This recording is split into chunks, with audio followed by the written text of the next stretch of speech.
When I first found out that I was pregnant for the first time in my life, I kind of freaked out and did a bunch of research to find out what the process was, if it was painful, what my options were. And after I had this experience, I felt really compelled to share my experience, which was insanely different. My abortion lasted longer by far than most do. It took about 3 days, roughly, for the entire process to complete. And it was incredibly gentle. It was loving. It was spiritually empowering. It was joyful. It was badass. It was seriously kind of irreverent. And I definitely did a bunch of things that you're not supposed to do, which make wonderful memories for me, but I definitely don't recommend them. I got drunk while I was having an abortion. I went to a music studio and recorded some vocals with some friends. I had sex, which you're really not supposed to do for at least a few days or a week afterwards. It was the most brutal metal sex of my life. And I did a full moon ritual. It was pretty awesome female power witchy shit. So, without further ado, here are some of my thoughts on the situation and my process. I just wanted to explain why I'm so cavalier about this. I am not religious. I'm spiritual. I'm very spiritual, but I am not religious. I'm very single.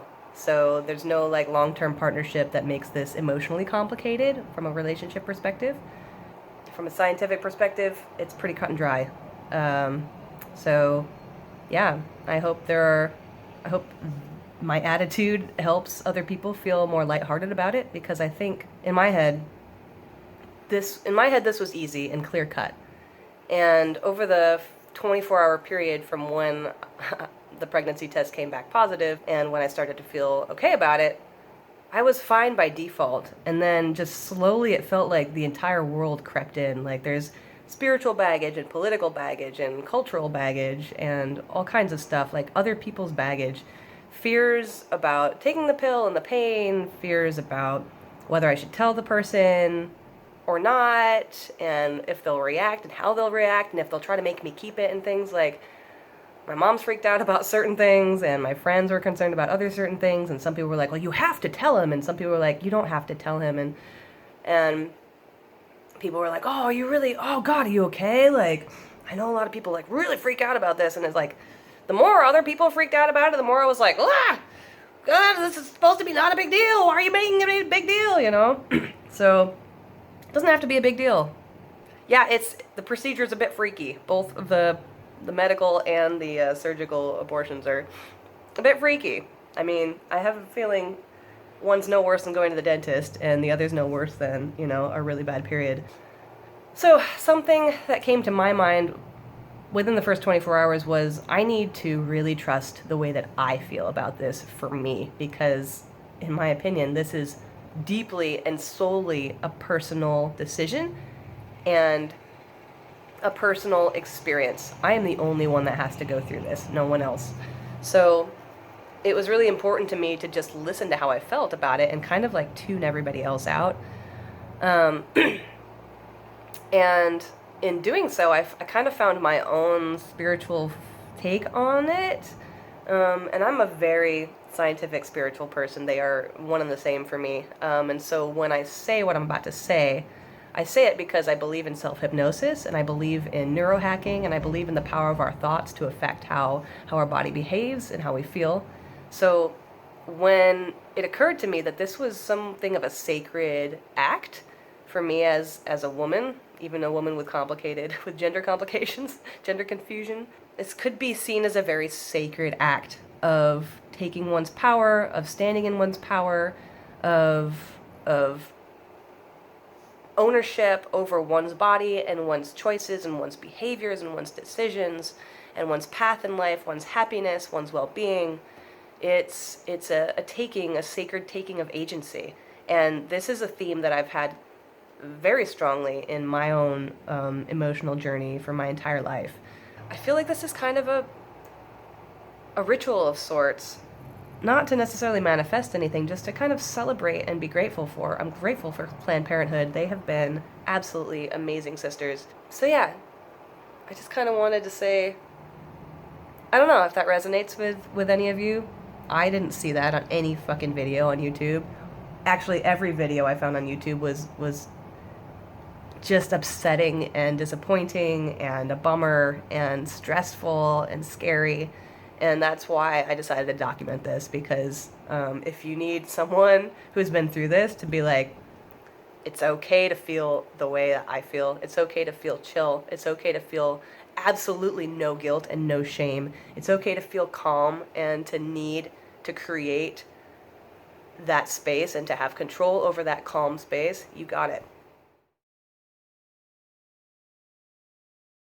Right.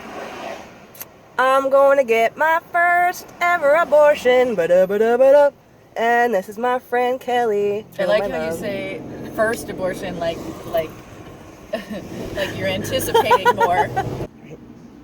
I just filled out this thing. It was really basic. Okay, now it's the pee in a cup time. Peeing in a cup. Ooh. That's my pee, that's my pee. I just got an ultrasound and I got my finger pricked. It hurt. This was the worst. The ultrasound was fine. Here's the thing. Here's the stuff. Secret videos. Whoops. It's totally not working. It's working. It's probably backwards. Works now. Yeah. Alrighty. It was fine. I didn't look at it. I couldn't see it. They moved her away from the vagina view. You win some, you lose some, you know? So Kel and I just got out of Planned Parenthood clinic. The nursey type person helping us was very, very sweet and very, very helpful, and making sure I had all my questions answered and stuff like that. Took my pants off and strapped me into the like gyno stirrups and stuck this what was it? It was not a speculum at all. It's not a speculum. It was part dildo, yeah, part probe. Part probe. It's a probey thing. It's not even as big as most dicks. I think the average dick. But she did put a condom on it, which is funny. And there was the gel. You didn't see it. She put gel inside the condom first. So it looked like she was loading it up with cum. And then rolled it onto this thing. So then all of a sudden the head of it was this like, I mean, it looked very phallic by the end of it, if it didn't in the first place. It was like nothing. It was not very much. It felt like she was moving stuff around a little bit, and it felt like maybe she was hitting my G-spot a little bit, so it had that like familiar, I kind of got to pee a little bit feeling. I hate that one. Yeah, but it was not uncomfortable at all. It was fine. I didn't look at the thing. I didn't look at the little speck. She said I'm 4 weeks and 6 days, so I caught it really early. I'd say like a disease. And then she gave me an antibiotic just to reduce the possibility of infection to almost zero. And then she gave me the pill. I don't expect to have like the most extreme side effects, but if I do, I'm prepared. I'm gonna go get some oxycodone and prescription ibuprofen, and then an anti-nausea pill. And then 24 hours from the pill I took today, I'm gonna take the other pills, which the name I forgot. Biffle, something. That one. Yeah, the other one. The more aggressive pills. So I'll be doing that around 3 p.m. tomorrow. Yeah. So far that's the process in Seattle right now for me in 2017. Abortions in Seattle. Abortions in Seattle. Babyless in Seattle. There we go. Babyless in Seattle. Child-free life. That's me. All right, signing off for now. Bye-bye.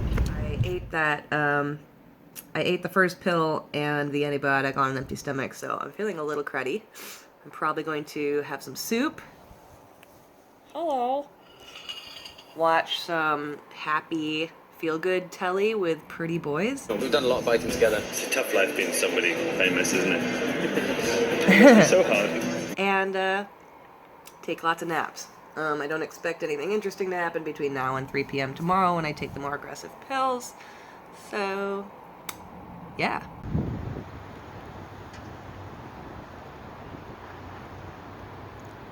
Okay, so I forgot that I had to go to the drugstore and pick up my drugs. Hydrocodone, promethazine, 800 milligram tablets of ibuprofen. This is the misoprostol. This is the shit that you take. So yeah, I think the most important thing here is clearly the Oogie. Morning. Made myself a little weird but healthy breakfast with some rice and some eggy waggies. Super good. Last night I did a little meditation with myself before bed and decided that my mantra today, based on something some girl who had an abortion wrote in Cosmopolitan, thank you, she said it was gentle.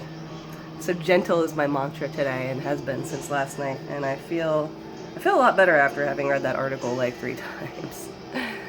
It was basically 3 women with completely different feelings about the situation who just said it was way easier than I expected it to be. So I'm just gonna go with that. I'm just going with that. Putting on makeup for my abortion. Listening to some good local Seattle music. Making me happy. It's called emotion hacking.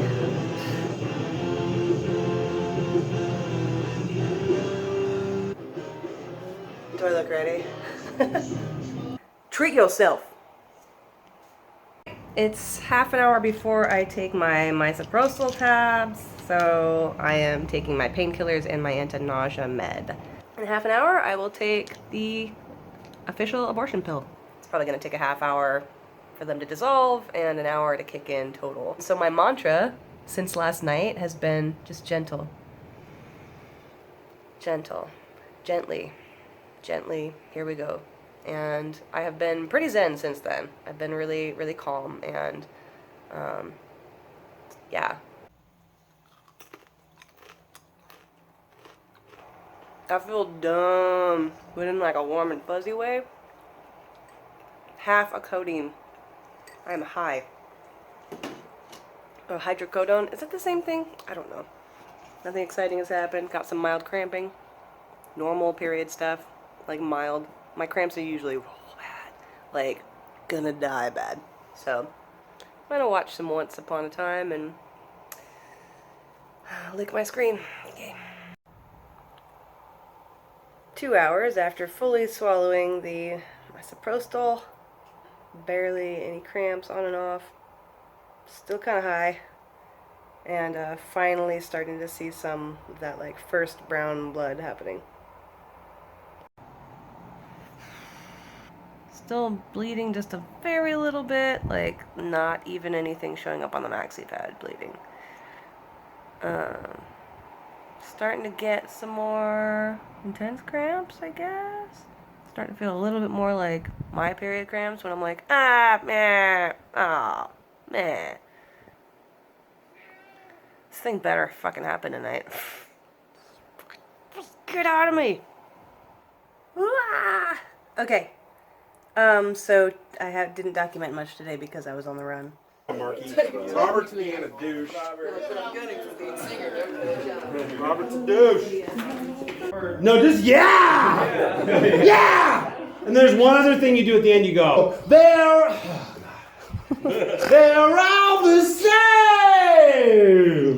Boys will always be boys! Yeah! Boys will always be boys! They're all the same!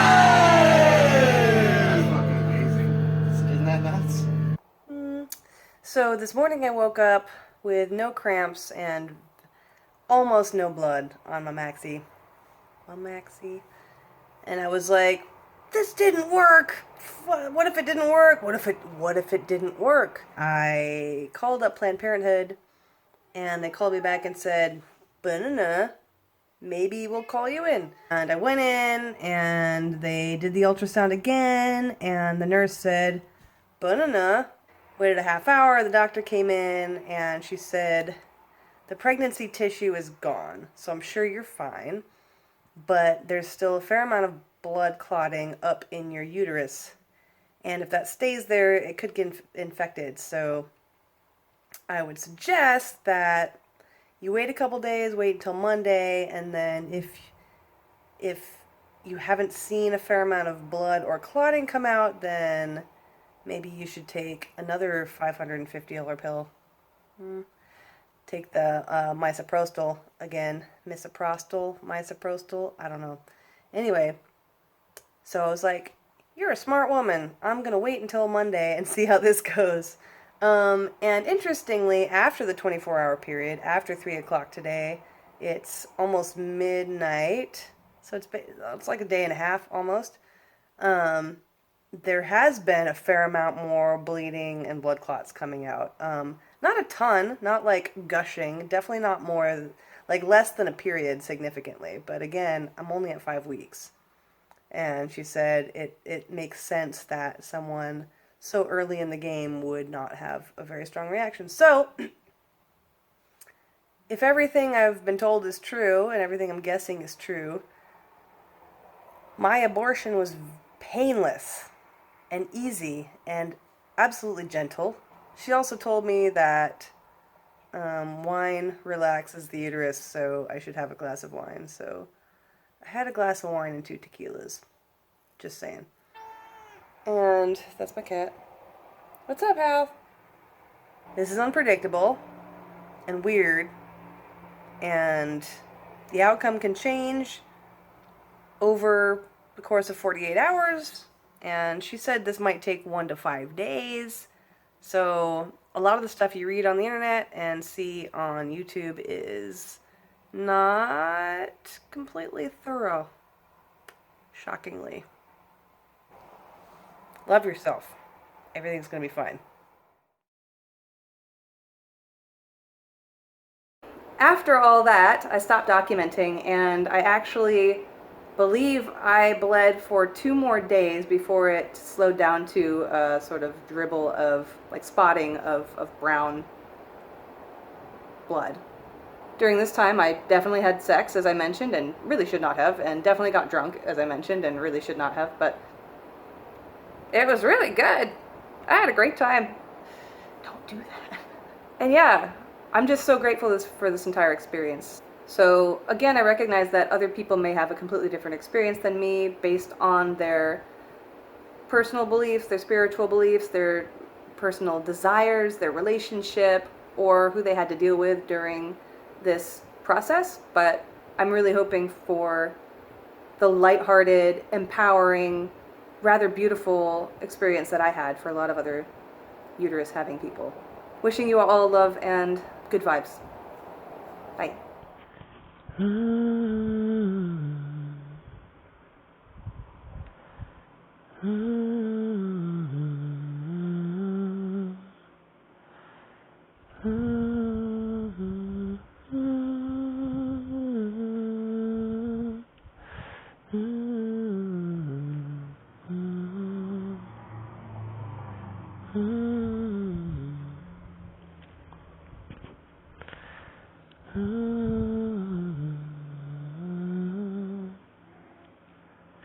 The abortion song. Song to a tiny spark. I let go of you with love tomorrow. I stand in my power. I am grateful to the people and women supporting me. I'm grateful for the power I have to create and to destroy with love. I have agency over my life and my body, my world. Happy New Year. Happy almost full moon.